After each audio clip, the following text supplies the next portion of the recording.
గౌరవ ముఖ్యమంత్రి శ్రీ రేవంత్ రెడ్డి గారికి, గౌరవ ఉప ముఖ్యమంత్రి మిత్రులు ఆత్మీయులు బట్టి విక్రమార్క గారికి, ఇతర దిగ్గజాలకి, ఆహ్వానితులకు ప్రతి ఒక్కరికి నా హృదయపూర్వక నమస్కారాలు. తెలుగులో మాట్లాడడం కొంచెం చేంజ్ ఉంది కదా మీ చెవులకి. So let me have the privilege talking our mother tongue.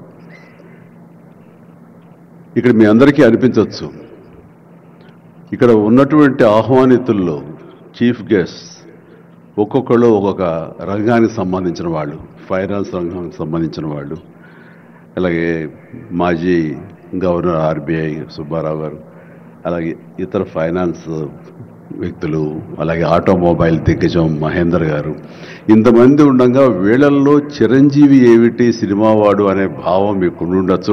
మీకు కదా, నాకే ఉంది అది.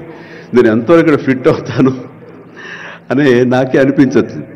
కానీ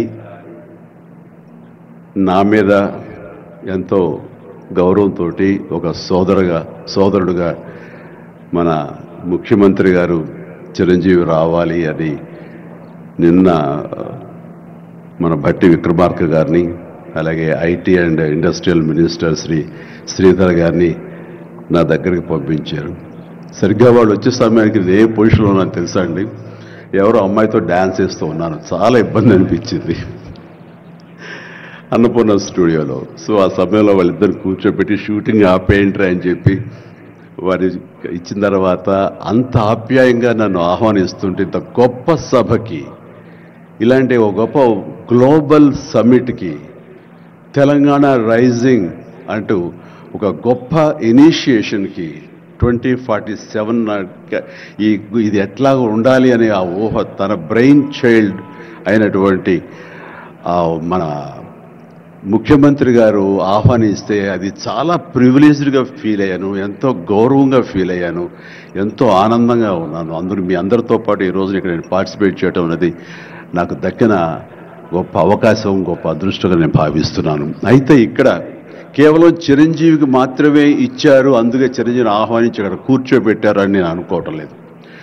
ఇది రేవంత్ రెడ్డి గారికి సినిమా పరిశ్రమ మీద ఉన్నటువంటి గౌరవం, సినిమాల ఇంపాక్ట్ ఈ సొసైటీలో ఎలాగ ఉంటుందో బాగా తెలిసిన వ్యక్తిగా వాళ్ళందరి తరపున ఒక వ్యక్తి ఉండాలి కాబట్టి చిరంజీవిని ఆహ్వానించారని మాత్రమే అనుకుంటున్నాను. ఈ రోజు నేను ఒక చిరంజీవిగా రాలేదు, చిత్ర పరిశ్రమ తరపున ఒక ఏజెంట్గా, వాళ్ళ రిప్రజెంటేటివ్గా నేను ఈ రోజున వచ్చాను, ఇక్కడ ఆహ్వానించబడ్డాను. కాబట్టి దానికి ప్రత్యేకించి పరిశ్రమ తరపున శ్రీ రేవంత్ రెడ్డి గారికి మనస్ఫూర్తిగా నా హృదయపూర్వక ధన్యవాదాలు తెలియజేస్తున్నాను. సార్, మీకు గుర్తుంటే మీరు ప్రభుత్వం ఏర్పాటు చేసిన కొత్తల్లో మొదటి వారంలోనే ఎప్పుడో నేను మిమ్మల్ని అభినందించడానికి నేను వచ్చినప్పుడు మీరు నాతో అన్న మొట్టమొదటి మాట, ఈ హైదరాబాద్ని ఫిలిం హబ్గా చేయాలి. అదేదో ఒక తెలుగు ఇండస్ట్రీ వరకో, లేకపోతే సౌత్ ఇండియన్ ఫిలిం ఇండస్ట్రీ వరకో, లేకపోతే ఏ భారతీయ వరకో కాదు, గ్లోబల్. మనకి ఏమి తక్కువ అని, ఇక్కడ ఏ వనరులు తక్కువ అని చెప్పేసి, ఏ ఎంకరేజ్మెంట్ తక్కువ అని చెప్పేసి మనం ఎందుకు చేయలేకపోతున్నాం? ఎందుకు కొన్ని తెలుగు ఫిలిమ్స్ ఒక లాంగ్వేజ్కే మనం కన్ఫైన్డ్ అయ్యాం? కాబట్టి నా ఉద్దేశంలో ఇది గ్లోబల్గా అన్ని రకాల ఇండస్ట్రీస్, ఇతర లాంగ్వేజ్ నుంచి సినిమా వాళ్ళు ఇక్కడ రావాలి, ఇక్కడ షూటింగ్ చేసుకోవాలి, అది నా ధ్యేయం అని అన్నప్పుడు చాలా ధైర్యంగా మాట్లాడుతున్నారు. అది నిజం కుదురుతుందా?